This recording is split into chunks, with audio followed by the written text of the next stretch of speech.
The great space station of Varanine hung in the black sky like a jewel. Lights from thousands of ships flashed across the docking lanes. Cargo haulers, war cruisers, and sleek diplomatic vessels moved in endless lines. The galaxy was tense. War was coming. Everyone knew it. From the glass deck of the Galactic Press Hall, alien reporters floated in the low gravity, speaking into their holocameras. Their voices carried news to billions across the stars. They spoke of the fleets gathering for the coming battle. Massive fleets from the Tharn Dominion, the Core Hive, the Sylvania Accord. All the great powers were sending their strongest forces. The humans were expected to arrive today. The galaxy's newest but most unpredictable member. No one knew exactly how much military power Earth had. Humans had fought in small conflicts before, always surprising everyone with strange tactics. But this was different. This war was not small. The enemy was unlike anything faced before, a cold, machine-like species from beyond the outer veil. On the far side of the station, docking beacons blinked. A ship was coming. The reporters turned, cameras ready. At first they expected to see a fleet, maybe a formation of human warships, escorted by carriers and gunboats. But when the shape emerged from the dark, they all froze. It was one ship, not a massive battleship, not even a heavy cruiser. It was small, dark gray hull, no glowing weapons, no escort, just a single vessel moving slowly toward the station. Its engines humming softly. A Trannic journalist clicked his mandibles in confusion. This is all they sent? Ow. The Sylvani reporter beside him shook her head. Maybe the rest are behind it. Ow. But the sensors showed nothing. No hidden formation. Just one ship alone in the void. Within minutes, the story flashed across every news feed in the galaxy. Humans send only one ship to war. At the council chamber, alien leaders watched the same footage. Some laughed. Arrogance said. A Core Hive queen, her voice hissing. They believe they can win this war with one vessel. Let them be crushed. Others were uneasy. The humans do not act without reason, muttered a Sylvani general. They sent one ship, it is not by mistake. On the station's outer docking ring, the human vessel stopped just outside the shield perimeter. It did not request docking clearance. It did not send a greeting, just drifted. Open a channel, ordered a Varanine traffic officer. Channel. Open, replied the comms unit. The officer sent a standard hail in the common trade language. No response. He tried again, switching to the human tongue. Still nothing. By now, alien warships in the area were on alert. 3 cruisers moved in, forming a triangle around the human vessel. Their captains broadcast demands. Silence. The human ship did not turn away, did not arm weapons, did not move at all. Then, without warning, one of the alien cruisers powered down, its lights went dark, engines dead, comms cut. It drifted helplessly, its crew shouting over emergency channels. The last thing recorded from inside the ship before total blackout was a sound. A low, steady knocking from inside the hull. The galaxy watched in growing fear. The humans still sent no message. Over the next hours, rumors began to spread. Some claimed the human ship carried a new kind of weapon, one that could disable fleets. Without firing a shot, others whispered it was a decoy, a lure to pull the enemy into a trap. But one rumor was different. It came from a merchant ship captain who swore he saw something impossible. He had been passing near the human vessel, looking at it through a visual scope. For just a second, he said, the space around it seemed crowded, shapes in the dark. Like shadows of other ships, dozens, maybe hundreds, flickering into sight and then vanishing. The galaxy laughed at him, but not for long. In the outer veil, far from the station, enemy scouts searching for human fleets began to vanish. No wreckage, no distress calls. Gone. Entire wings of fast attack craft simply did not return. Alien intelligence agencies compared notes and found something chilling. The last transmissions from those scouts all mentioned the same thing. They had seen a single, human ship. It always looked the same, small, gray, alone, and then they were gone. By the third day, the alien council demanded an explanation from the humans. They sent encrypted channels. They threatened sanctions. Still no reply. But that evening, every comm screen in the station flickered. Every ship. Every building. Every device capable of receiving a signal, a voice spoke. If you can hear this, we're already here. It was human. But not one voice. Thousands. Men, women, old, young, all speaking at once in perfect unison. The sound seemed to come from everywhere at once, deep and cold. Then the signal ended. The human ship, still unmoving, rotated slightly. Its nose now pointed toward the distant darkness where the enemy was massing. Inside the galactic press hall, no one spoke for several seconds. Finally, a Tranok reporter broke the silence. Perhaps they are not what they seem. From that moment, the laughter stopped. The galaxy began to wonder if the humans had sent only one ship. What exactly was inside it? The human ship still floated outside the station, silent and dark except for the slow blink of its running lights. Days had passed since it arrived. It had not docked. It had not moved. It had not spoken again. Alien warships had been ordered to surround it, but keep their distance. No one wanted another cruiser to lose power like the first one. The crew of that ship was still trapped inside, systems dead, unable to restart anything. Tugs had pulled them back into the station's repair bay, but the knocking from inside. The hull still came at random. No one could find the source. In the council chamber, the leaders of 13 species argued over what to do. The Sylvani ambassador spoke sharply. If they refuse to answer, we must board their vessel and take control. We cannot allow it to sit there as a threat. The core hive queen clicked her jaws, and if boarding it brings war with the humans, if they see it as an attack, they are already making war. Shouted a Varan admiral. The enemy is advancing from the outer veil. We need fleets, not mystery games. If this one ship is all the humans are sending, then we must know what it can do. At last, the council voted. 3 alien boarding crews would approach the human vessel. They would hail it one more time. If no response came, they would enter by force. The first boarding shuttle launched within the hour. It was a Tranok craft, armed with heavy breaching tools. As it approached the human ship, the pilots switched to an open channel. Human vessel, this is Tranok boarding team. We request permission to come aboard. Oh, no, wait, no answer. They tried again in the human tongue, no answer. The shuttle drew closer. The hull of the human ship looked almost ancient. No markings, no name. The airlock was sealed, and its surface was oddly smooth, like it had been remade from one single sheet of metal. The Tranok captain ordered the breach. The tools pressed against the hull and stopped. They did not break. They did not spark. They simply stopped, as if the hull had swallowed their energy. Then the shuttle's lights flickered. The pilot swore in his own language. Is the comms cut out? From the station, the other ships watched in alarm. The boarding shuttle had gone dark. For a moment, nothing happened. Then, slowly, it drifted away from the human vessel, lifeless. When the salvage crews brought it back, they found it empty. Every seatbelt still fastened, every tool still in place. But the crew was gone.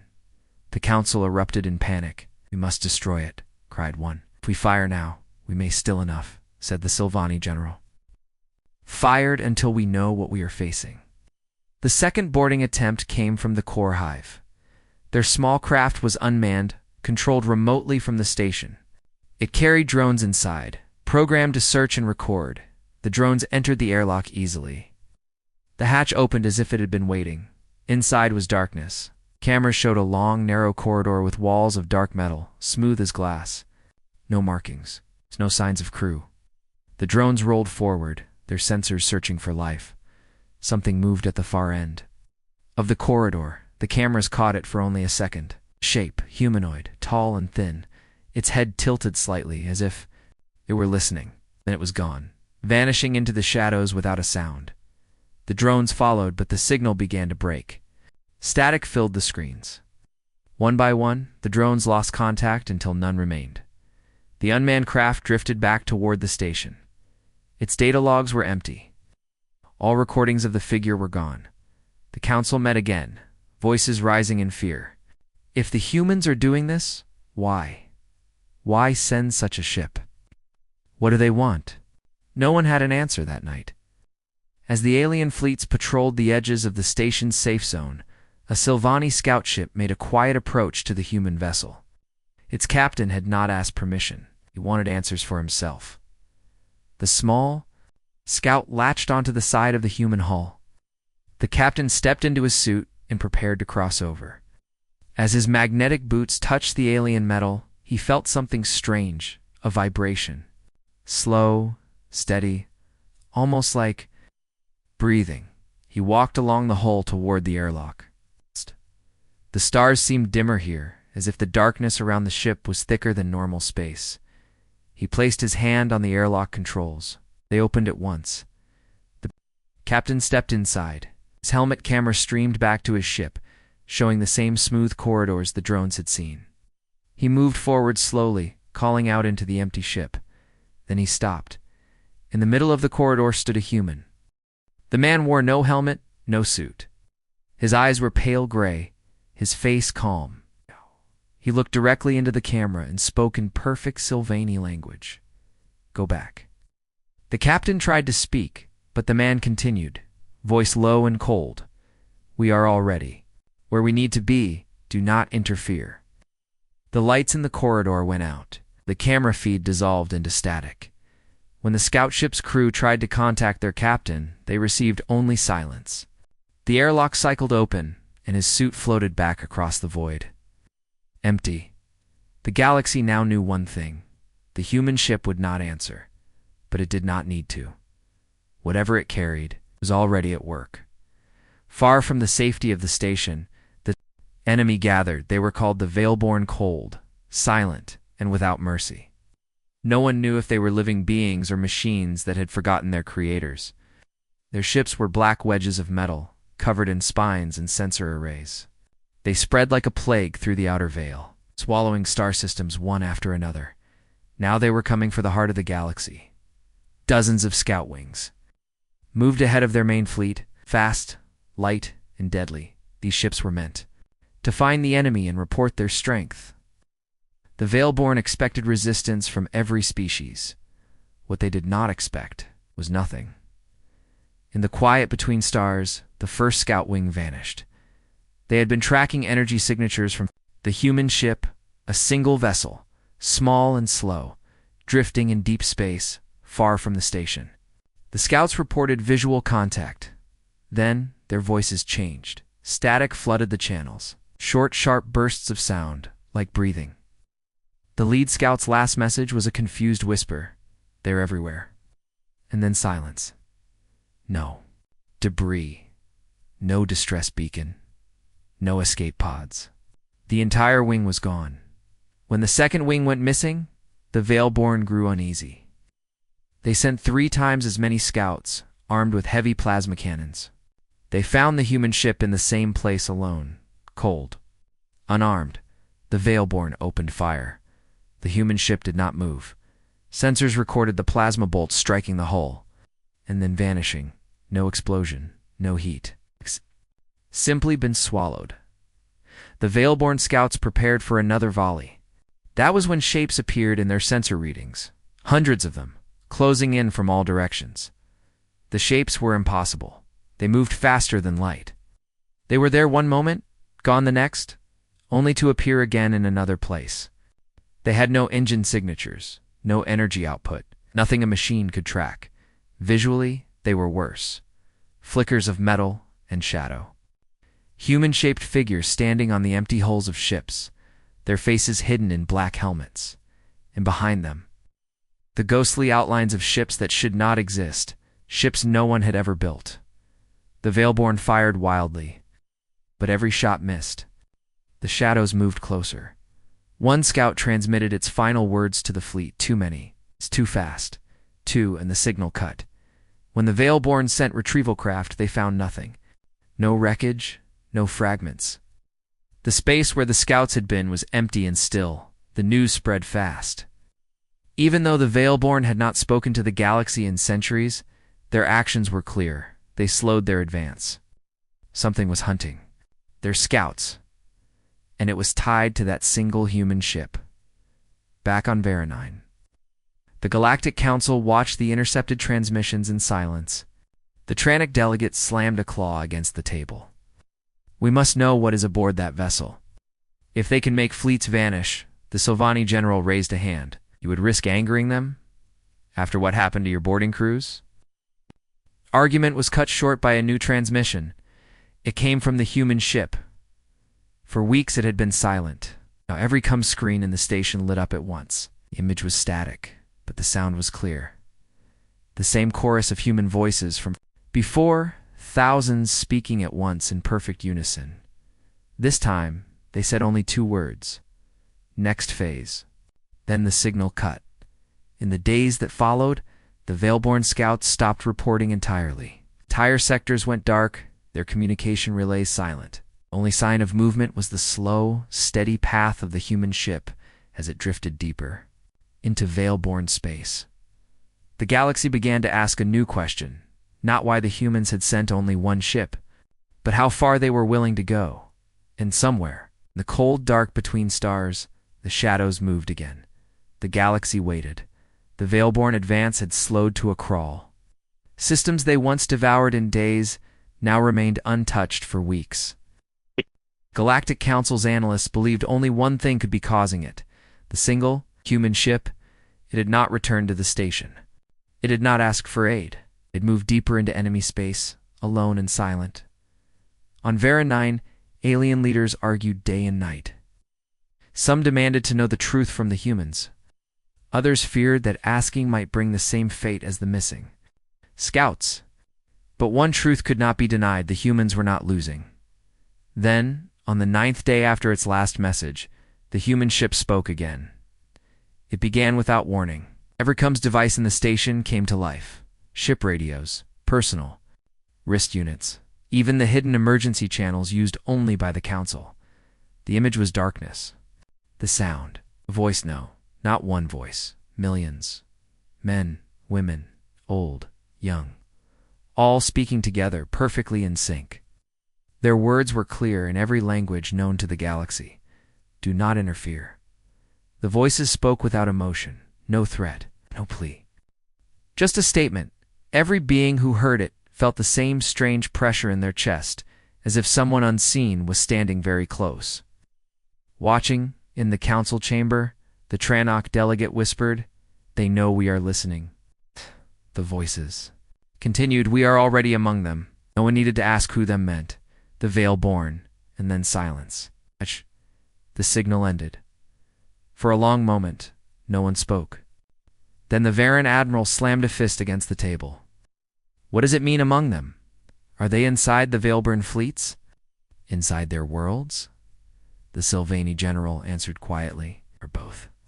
Elsewhere on the station, a young alien technician replayed the transmission for the 5th time. She slowed it down, breaking it into individual voices. Something strange happened. Some of the voices were speaking words she couldn't understand. Not in any galactic language. It's not even in human speech patterns.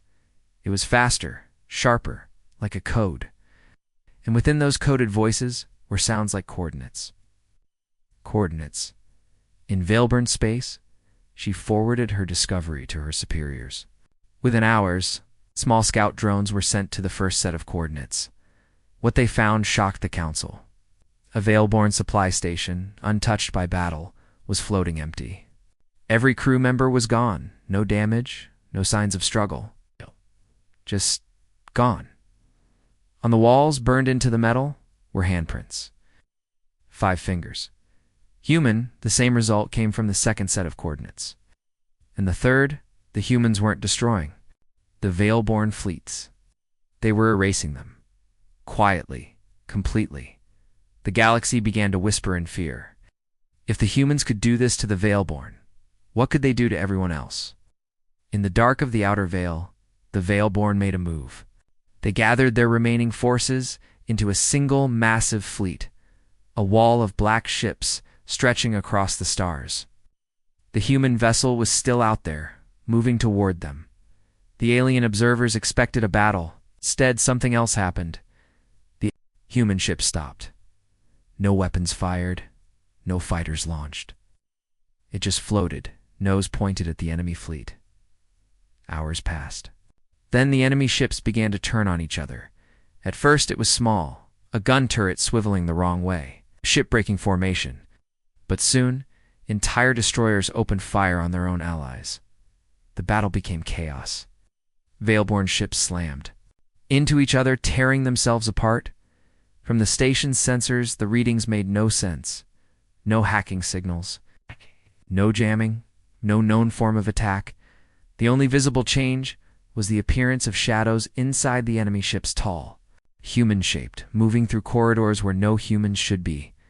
The council had seen enough. The Silvani general stood before the chamber. "They told us not to interfere," she said. "For the good of the galaxy, should listen." And far away, the human ship turned and vanished from every sensor, as if it had never been there at all. The war should have been over. The Veilborn had pulled back from the front lines. Systems they once claimed now stood empty. But the galaxy did not feel peace. It felt something worse, waiting. The human ship had disappeared from every scanner weeks ago, yet sightings kept coming.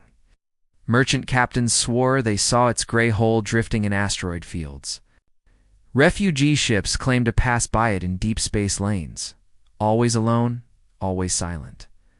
The council dismissed these as rumors. But then came the reports from the Veilborn survivors. Few had escaped the collapse of their fleets, but those who had told the same story. Humans were inside their ships. Not soldiers, not crews. Not in any way the galaxy understood. Shapes they moved like shadows, appearing and vanishing in the corners of vision. Tall, human-shaped faces hidden. They left no heat signatures, no life signs. Doors did not stop them. Armor did not stop them. And when one of them reached you, you were gone. It began on a border outpost near the outer veil. A Silvani patrol picked up a distress call from an abandoned Veilborn ship drifting in the dark. The Silvani captain, curious, ordered a boarding party. The ship was silent, no power, no movement. The corridors were smooth black metal, smelling faintly of something burned. As the patrol advanced, they found claw marks in the walls, long scratches, as if something had tried to hold on. Then the shadows appeared, one at the end of the hallway, still watching. The boarding party froze. Their sensors showed nothing. Their eyes told a different story. The shadow moved, not fast, not slow, just enough to close the distance in a blink. The captain shouted for weapons fire. Energy bolts lit the corridor, but when the light faded, the shadow was gone, till it was behind them. The recording ended there. The Silvani ship drifted for 3 more hours before being retrieved. Every suit was still inside, every weapon. No crew, back on Vera 9, the council argued again. "These are not soldiers," said the Veran admiral. "They are something else, something the humans control, or something they unleashed," muttered the Trinoc delegate, and then the human ship returned. It appeared in high orbit above the station without warning. No jump signature, no approach vector. It was simply there, as if it had been waiting just beyond sight. This time, it sent a signal. Not to the council, but to every ship in the system. The image was black. The sound was faint footsteps. They echoed for a long moment before the voices began. Not the millions from before, but a smaller number, speaking in perfect unison. "They cannot hide from us." The voice paused. "Neither can you." The message ended. Panic swept the station. Civilian ships tried to flee. Military vessels locked weapons on the human ship. But their targeting systems froze, unable to fire. In the shadows of the docking bays, figures moved. Security cameras caught glimpses, tall, human-shaped, faces hidden. They were inside the station now. No alarms had gone off. No airlocks had opened. The council ordered a full lockdown. Didn't matter. By morning, 17 people were missing from secure areas. No signs of struggle, no blood, just empty rooms. Ow. And the same 5-fingered handprints burned into the walls. The human ship left as suddenly as it came, vanishing into the void without a trace. The council no longer debated. The humans were no longer part of the war. They were something else entirely, and the galaxy began to fear. The shadows more than the Veilborn. The Veilborn were dying. Their fleets were gone. Their scouts erased. Their border worlds abandoned. Yet one place remained untouched, their last stronghold. It was called the Black Crown, a fortress built into an asteroid the size of a moon. Layers of guns and shield towers covered its surface. Entire fleets had failed to breach it. Any ship that came within firing range was destroyed before it could fire a second shot. The Galactic Council believed it would be the Veilburn's last stand. And then, the human ship appeared. It did not arrive through any known jump route. One moment, the sensors showed empty space. The next, there it was, hanging just outside the Black Crown's weapon range. The fortress opened fire instantly. Thousands of plasma bolts lit the void. Streaking toward the small gray hull, the human ship did not move. The weapons hit. Vanished, just as they had with the scouts. No damage, no heat. As if the shots had never existed. The fortress stopped firing. It was impossible to tell if it was recharging weapons or hesitating. For hours, nothing happened. The human ship remained still. The Veilborn fortress did not open fire again. Then the lights on the Black Crown flickered. Across the galaxy, council observers watched the live feed with silent horror. The guns of the fortress went dark. The shield towers shut down. The massive hangar doors froze in place. Every system inside the Black Crown was dead. And then, the shadows appeared. Not outside. Inside, security. Feeds from inside the fortress showed them moving through the corridors, tall, human-shaped figures with faces hidden in darkness. They passed through bulkheads as if they were smoke. Veilburn. Soldiers opened fire. The shadows ignored the shots, moving forward without pause. When one reached a soldier, the soldier vanished. Not a sound. Not a mark left behind. Minutes later, Fortress stopped transmitting entirely. The last image received was of the central command hall. Single human stood there now. No helmet, no armor. Looked at the camera and spoke in the Veilburn's own language. You left us no choice. Then the feed went dark. The explosion came an hour later.